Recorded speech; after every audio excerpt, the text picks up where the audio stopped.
Të nderuar televizikues, përshëndetje, unë jam Flutur Agasa, do të jemi bashkë në këtë edicion informativ këtu në Drita Televizion. Ju njohim me zhvillimet e ditës.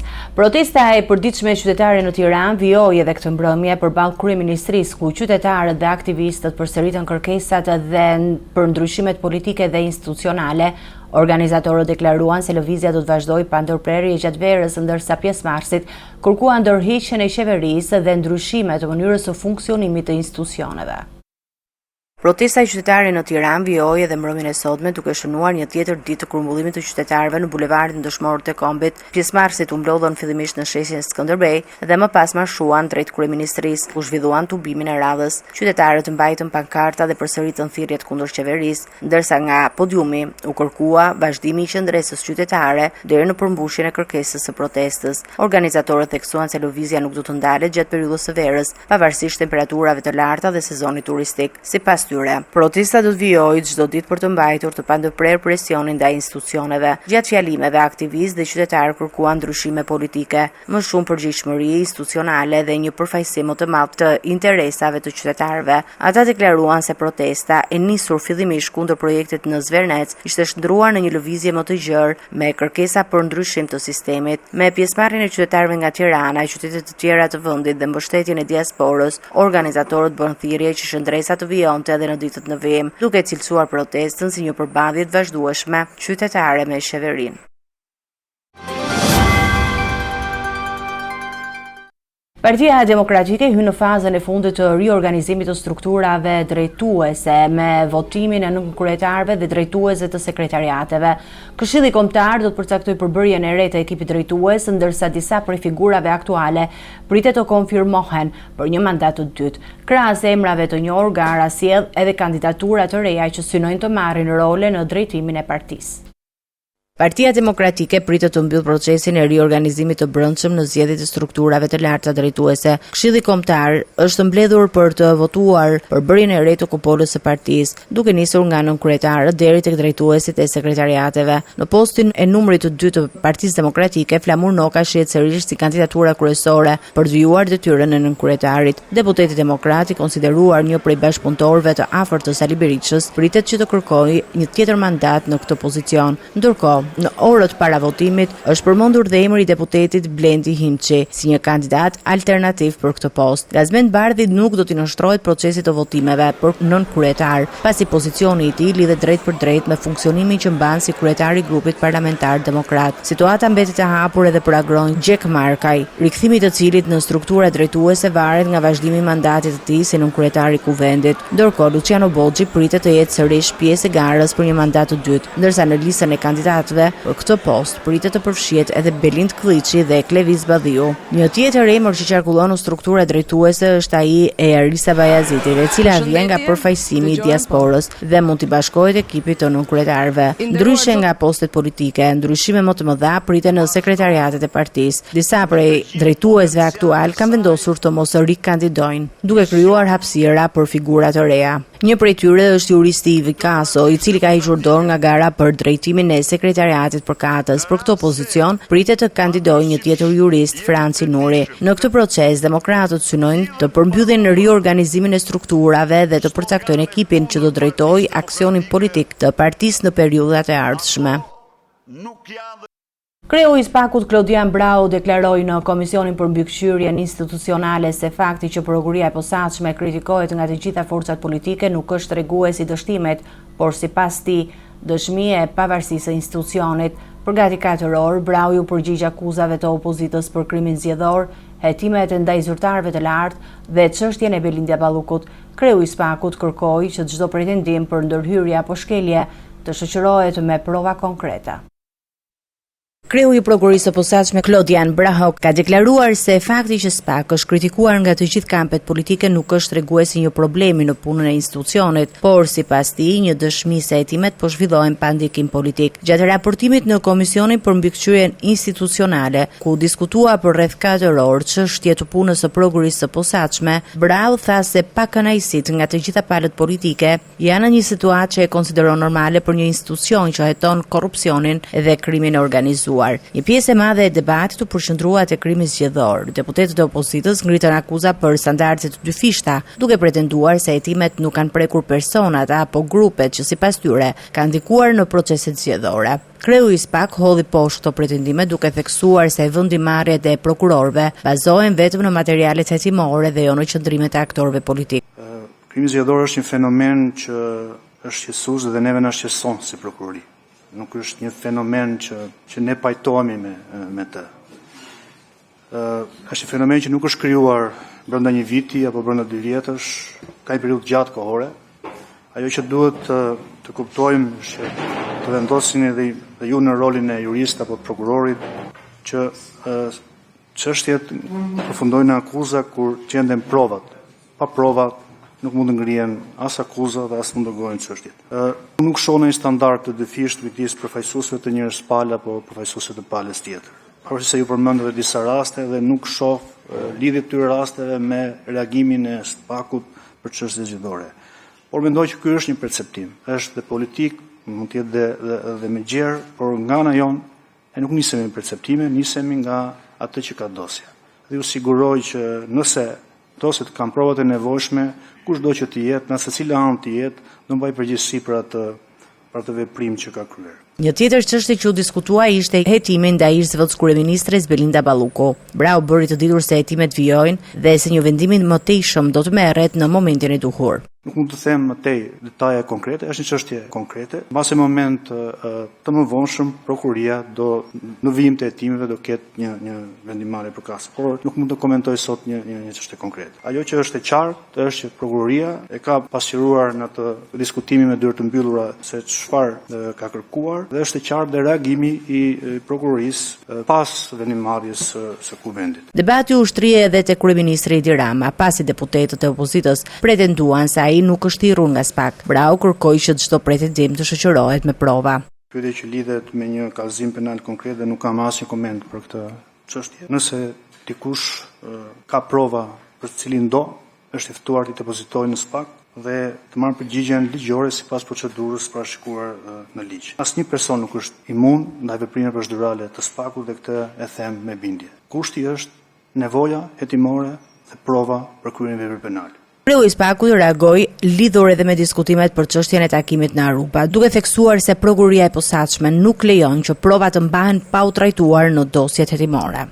Por ajo që unë ju garantoj është që nuk mund të ndodh në prokurorinë e posaçme të ketë një provë në një dosje, për çfarë do dosje, dhe ajo provë të lihet aty në gjumë apo të mos reagohet. Ndonjëherë tjetër gjë është një dosje të caktuar, tjetër gjë mund të thuhet, mund të flitet, po këto nuk janë element prove. Këto janë hamendësime, opinione. Sigurisht në një moment caktuar përfundojnë hetimet dhe aty është momenti pastaj që institucioni mund të bëjë transparencë më shumë për një hetim të caktuar. I pyetur për masat e marra ndaj ish kryeministrit Sali Berisha, Brau u shpreh se çdo kundërshtim ndaj vendimeve të drejtësisë duhet të ndiqet përmes rrugëve ligjore.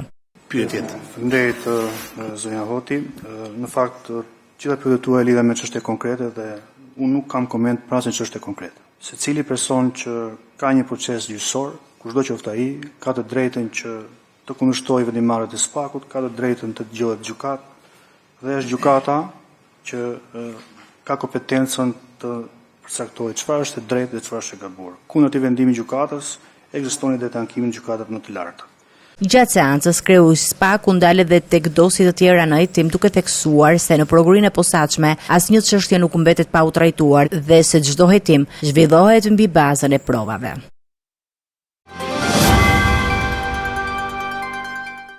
Amnistia penale e miratuar nga kuvendi ka sjellë lirimin e 541 personave të dënuar në institucionet e vuajtjes së dënimit në vend.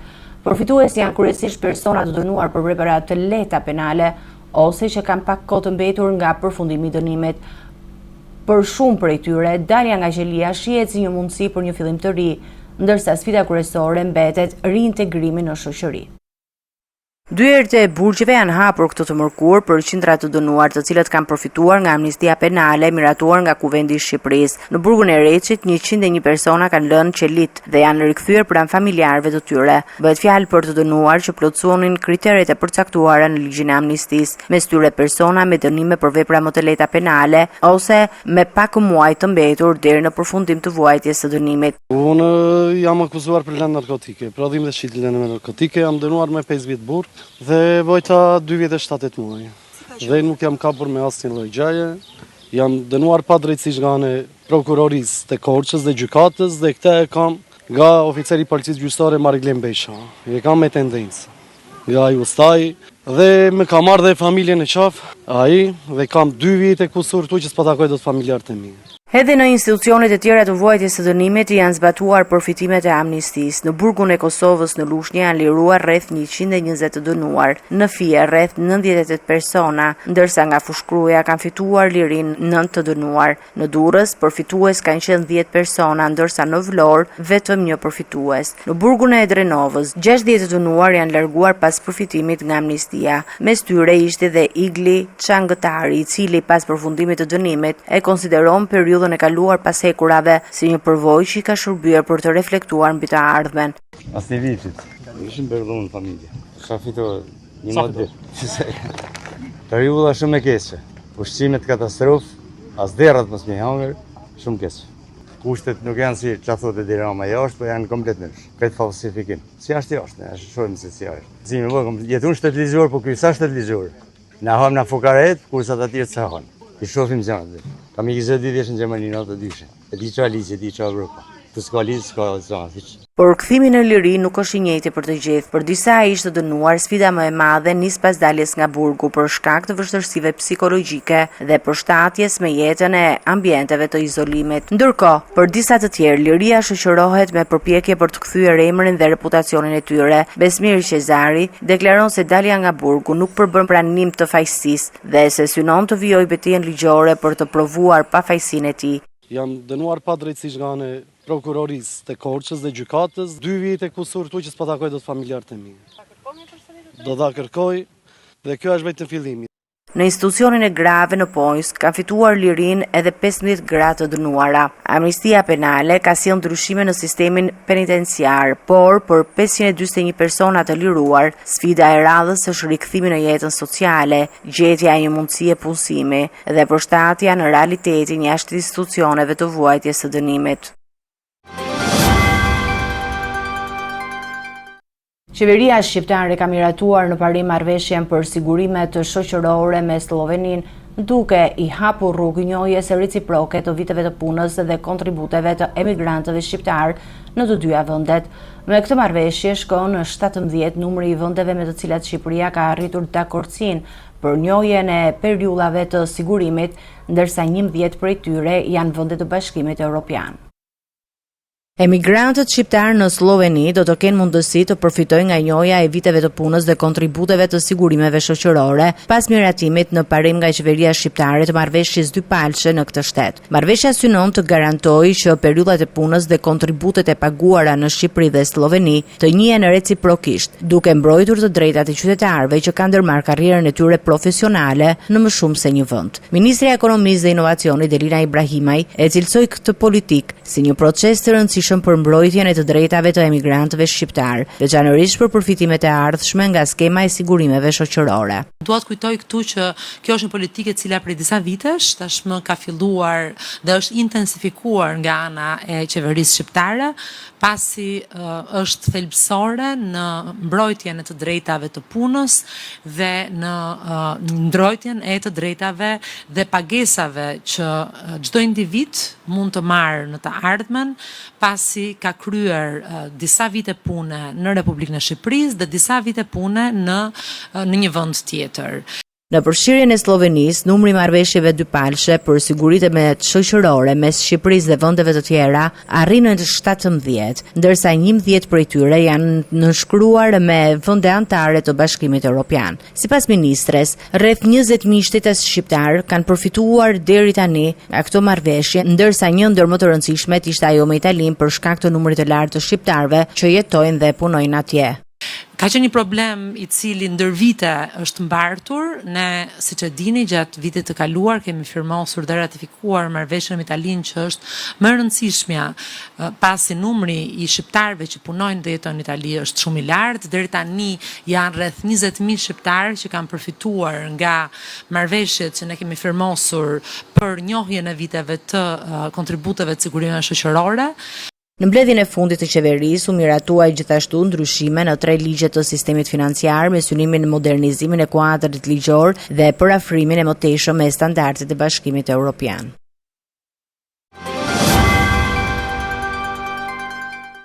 Gjykata e Apelit në jurisdiksion të përgjithshëm ka vendosur dënimin me 16 vite burg për Mario Përdheshajn, autorin e vrasjes së 14 vjeçarin Martin Cani pranë shkollës Fanoli në Tiranë.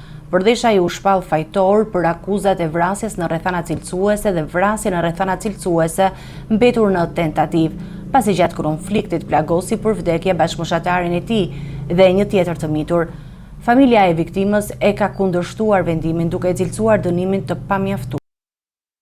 Gjykata e Apelit me jurisdiksion të përgjithshëm ka dhënë vendimin për ngjarjen e rëndë që tronditi opinionin publik në nëntor të vitit 2024 ku humbi jetën 14 vjeçari Martin Cani. Trupi gjykues vendosi 16 vite burg për Mario Përdheshajn, i cili u shpall fajtor për 2 vepra penale, vrasje në rrethana cilësuese dhe vrasje në rrethana cilësuese mbetur në tentativë. Ngjarja ndodhi në 18 nëntor 2024 pranë shkollës Fanoli në Tiranë, ku 2 të miturit, nxënës të së njëjtës shkollë, u përfshinë një konflikt fizik. Gjatë Përdheshaj goditi me thik Martin Canaj duke i shkaktuar plagë të rënda që i morën jetën, ndërsa plagosi dhe një tjetër bashkëmoshatar. Gjatë procesit gjyqësor, gjykata vendosi rihapjen e hetimit dhe kërkoi kryerjen e vlerësimeve psikologjike për autorin dhe të miturin, të përfshirë në konflikt me qëllim një analizë më të plotë të rrethanave të ngjarjes. Pas shpalljes së vendimit, përfaqësuesi ligjor i familjes Sani deklaroi se ata nuk ishin të kënaqur me masën e dënimit. Pretendimet ishin të shumta, por kryesisht lidheshin me margjen e dënimit,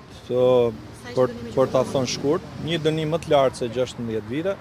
Gjithsesi ne mendojmë që te kalimi i kufirit 12 vite, që ishte një kufi i vendosur në kodin e të miturve, për drejtësi për të miturit, mendojmë që është pozitive për gjykatën, duke parë dhe mënyrën se si e ka kualifikuar veprën penale. Dhe fakti që këtë vendim të gjykatës shkallës parë, gjykata Apelit e ka miratuar. Është bërë një hetim i përgjithshëm në gjykatën shkallës parë, pra nuk është lënë asnjë provë pa trajtuar e pa shqyrtuar. Të njëjtin qëndrim mbajti dhe babai i 14 vjeçari Angel Cani, i cili kërkoi një dënim më të ashpër për autorin e vrasjes së të birit. Kjo që na ka ndodhur ne mos i ndodh kujt, domethënë ne akoma nuk kemi dhimbja jone shumë e madhe dhe pa imagjinueshme. Më themi. Atëherë një gjykata ka drejtat e veta dhe ligjet janë ligje. Ne pretendoshim për më shumë. Ka marrë një vendim pothuajse të drejtë. Ne dhimbja jonë nuk hiqet asnjëherë. Domethënë dhimbja është e pa imagjinueshme. Ngjarja shkaktoi reagime të forta publike dhe protesta qytetare për sigurinë në institucionet arsimore, si dhe për mënyrën se si trajtojnë konfliktet mes të miturve nga institucionet përgjegjëse. Rozeta Dobi e dënuar për vjedhje në një shumë të konsiderueshme parash dhe sëndeshëm e vlerë nga banesa i zyrtares Alta Klosi është liruar nga burgu pas përfitimit nga amnistia penale. Çështja që tronditi opinionin publik në vitin 2023 zbuloi qindra mijëra euro të fshehura dhe që hapi një hetim edhe mbi origjinën e tyre. Rozeta Dopi e dënuar për vjedhjen e një sasie të madhe parash dhe sëndesh me vlerë nga banesa i zyrtares së lartë Alta Klosi është liruar këtë të mërkur nga institucioni i ekzekutimit të vendimeve penale për gratë në Pojsk, pasi përfitoi nga amnistia penale. Emri i saj u bë i njohur në fillim të viteve 2023, ku arrestuan në ndyshimet se kishte vjedhur 120.000 euro, $30.000 amerikan dhe sende me vlerë nga apartamenti ku punonte prej vitesh si pastruese. Megjithatë, hetimet e mëvonshme zbuluan një shumë edhe më të madhe parash. Gjatë kontrollit në banesën e saj, policia sekuestroi 404.000 euro, $8.500 amerikan dhe bijuteri floriri të fshehura në tubin e aspirimit. Gjithashtu bllokuan mbi 58.000 euro, $7.000, 368.000 lek dhe 3 automjete, 2 prej të cilave dyshohet se ishin blerë me të ardhurat të siguruara nga aktiviteti kriminal. Sipas dosjes hetimore, Rozeta Dopi dyshohet se kishte kryer vjedhje në bashkëpunim me djalin e saj, Javier Dopi. Sipas kallëzimit për grabitjen e kasaforcës në banesën e Alta Klosit, hetuesit zbuluan edhe episode të tjera të dyshuara vjedhje duke zgjeruar objektin e hetimit. Çështja mori një jon të gjerë publike jo vetëm për vlerën e konsiderueshme të shumave të sekuestruara, por edhe për hetimin që u zhvillua mbi origjinën e parave të gjetura në banesën e ish zyrtares. Përveç Rosetta Dobit, nga Amnistia Penale ka përfituar lirinë edhe disa gra të tjera të dënuara në burgun e Pojskës, ndërsa për një pjesë të dënuarve është vendosur ulja e masës së dënimit në përputhje me kriteret e përcaktuara nga ligji për amnistin penale.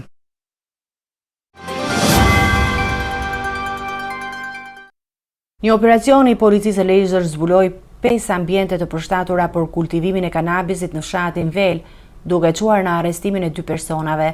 Gjatë kontrolleve u sekuestruan bimë narkotike, pajisje për kultivimin në ambiente të mbyllura, armë gjau dhe celular. Në kuadër të hetimeve janë proceduar penalisht edhe 4 punonjës të OSHE-s të dyshuar për shpërdorim detyre dhe korrupsion. Një operacion i koduar Lighting, i zhvilluar nga policia e Lezhës, ka goditur një rast të kultivimit të kanabisit në ambiente të mbyllura dhe në parcela të hapura në fshatin Vel. Gjatë ndërhyrjes, efektivët arrestuan në flagrant pronarin e banesës 39-vjeçarin Marin Feta, si dhe 27-vjeçarin Anton Mshnori, të cilët dyshohet se kishin organizuar aktivitetin kriminal. Sipas policisë, në një nga ambientet e banesës ishin kultivuar 119 bimë të dyshuara narkotike, me ndihmën e llampave dhe pajisjeve të posaçme të furnizuara me energji elektrike përmes lidhjeve të palishme. 2 ambiente të tjera të së njëjtës ndërtesë ishin përshtatur dhe përgatitur për zgjerimin e aktivitetit të kultivimit. Kontrollet vijuan edhe në zonën përreth banesës, ku zbuluan 2 parcela të mbjellura me gjësej 55 bimë të dyshuara kanabis. Gjatë kontrollit në banesën e 27-vjeçarit, policia sekuestroi 16 telefona celular me 2 armë gjahu, të cilat do t'i nënshtrohen ekspertizave për të verifikuar nëse janë përdorur në veprimtari të palishme. Në vijim të hetimeve, prokuria ka nisur procedimin penal edhe ndaj 4 punonjësve të operacionit të shpërndarjes së energjisë elektrike. Ata dyshohen për vepra penale të shpërdorimit të detyrës dhe korrupsionit në lidhje me furnizimin e palishëm në energji elektrike të ambienteve ku kultivoi lënda narkotike. Policia bëri të ditur se hetimet vijojnë për të identifikuar persona të tjerë që mund të jenë përfshirë në këtë aktivitet kriminal, si dhe për të zbardhur plotësisht rolin e secilit prej të dyshuarve. 3 të rinj janë arrestuar nga policia e Marrës pasi dyshohet se organizuan një grabitje me banesën e një 70-vjeçari në fshatin Borsh. Sipas hetimeve, autorët kishin vëzhguar për 2 ditë banesën e një të moshuari përpara se të ndërhynin, duke mbajtur në kërcënim dhe dhunë. Policia ka sekuestruar automjetin që dyshohet se është përdorur për lëvizjen e autorëve. Një grabitje e planifikuar ndaj një të moshuari në Borsh është parandaluar nga ndërhyrja e policisë së Marrës, e cila ka arrestuar 3 persona të dyshuar si autor të ngjarjes. Në pranga kanë rënë Elkshi Xhemali, 25 vjeç, Knidi Truja, 23 vjeç dhe Antonio Cani, 19 vjeç. Sipas grupit hetimor, 3 të rinj kishin mbajtur në vëzhgim për disa ditë banesën 70-vjeçarit me qëllim grabitjen e parave që ai mbante në shtëpi. Dyshohet se gjatë natës autorët kanë hyrë në banesë dhe kanë përdorur dhunë ndaj të moshuarit, duke e kanosur me një armë zjarri të improvizuar në përpjekje për t'i marrë kursimet. Për analizimin e planit, të rinjt kishin siguruar edhe një automjet me qëra tip Mercedes-Benz, i cili u gjet dhe u sekuestrua nga uniformat blu si provë materiale. Gjatë kontrolleve dhe verifikimeve të kryera pas arrestimit, policia konstatoi se një prej të dyshuarve, 19-vjeçari Antonio Cani, kishte shkelur masën e sigurisë arrest në shtëpi. Kjo masë i ishte vendosur më herët nga gjykata pas një procedimi penal për posedim të lëndëve narkotike. Materialet hetimore janë referuar prokurisë për veprimet mëtejshme, ndërsa hetuesit vijojnë punën për zbardhjen e plotë të rrethanave dhe rolin e secilit prej të dyshuarve në tentativën e grabitjes. Të nderuar teleshikues, do të njihemi me parashikimin e motit. Territori shqiptar për datën 16 korrik 2026 do të karakterizohet nga kushte atmosferike të qëndrueshme me dominim të kthjellimeve dhe intervale të gjata me diell në të gjithë territorin. Gjatorëve të pasdites në relievet malore e lindore priten vranësira të lehta kalimtare, por parishit domethënëse. Temperaturat do të mbeten të larta tipike për mesin e muajit korrik. Paraditja do të jetë kryesisht me diell në të gjithë territorin, ndërsa në zonat e izoluara do të ketë vranësira të pakta kalimtare. Pasditja vijon me një mod të nxehtë dhe të qëndrueshëm. Temperaturat minimale pritet të zbresin deri në 17 gradë Celsius, ndërsa ajo maksimale do të arrijë deri në 38 gradë. Gjatë ditës pritet rreth 12 deri në 13 orë me diell. Era do të fryejë lehtë nga drejtimi i veri perëndimor me shpejtësi 2 deri në 5 metër për sekond. Deti do të ketë dallgëzim të ulët rreth 1 deri në 2 ballë. Indeksi ultraviolet për Tiranën pritet të jetë shumë i lartë, rreth 9. Sipas të dhënave astronomike, lindja e diellit në Tiranë do të jetë rreth orës 5:14 minuta, ndërsa perëndimi rreth orës 20:19 minuta.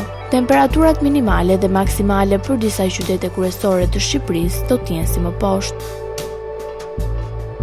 Shkodër 23 deri në 37 gradë Celsius.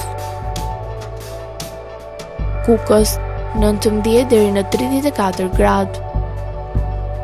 Peshkopi 18 deri në 32 gradë. Tiranë 24 deri në 37 gradë. Durrës 25 deri në 34 gradë. Kavaj 24 deri në 34 gradë. Elbasan 23 deri në 37 gradë. Berat 23 deri në 38 gradë. Korç 17 deri në 30 gradë. Vlorë 25 deri në 33 gradë. Gjirokastër 19 deri në 32 gradë. Sarand 25 deri në 33 gradë Celsius.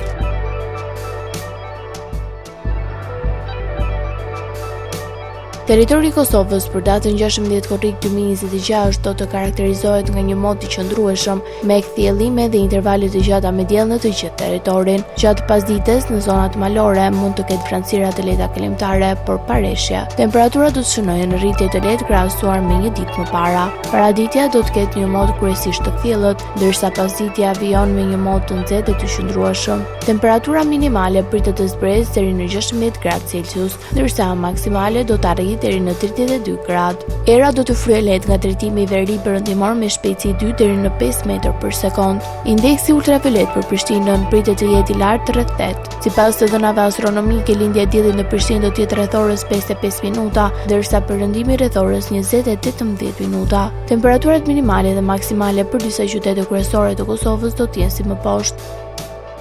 Mitrovic 17 deri në 31 gradë Celsius. Podujev 16 deri në 30 gradë Celsius. Skënderaj 17 deri në 31 gradë. Pej 17 deri në 32 gradë. Prishtinë 17 deri në 31 gradë. Gjakov 18 deri në 32 gradë. Malishev 18 deri në 32 gradë. Gjilan 17 deri në 31 gradë. Ferizaj 17 deri në 31 gradë. Kaçanik 16 deri në 30 gradë. Suharek 18 deri në 32 gradë. Prizren 18 deri në 32 gradë Celsius. Ishte gjithçka e përgatitur në këtë edicion informativ. Për më shumë zhvillime dhe informacione, klikoni në faqen tonë zyrtare drita.tv. Mund na ndiqni në rrjetet sociale, Facebook, Instagram, YouTube, ku jemi me përditësime në çdo kohë. Vazhdoni të qëndroni në shoqërinë e televizionit Drita, bashkë me Ruta Kofshim në edicionin e ardhshëm.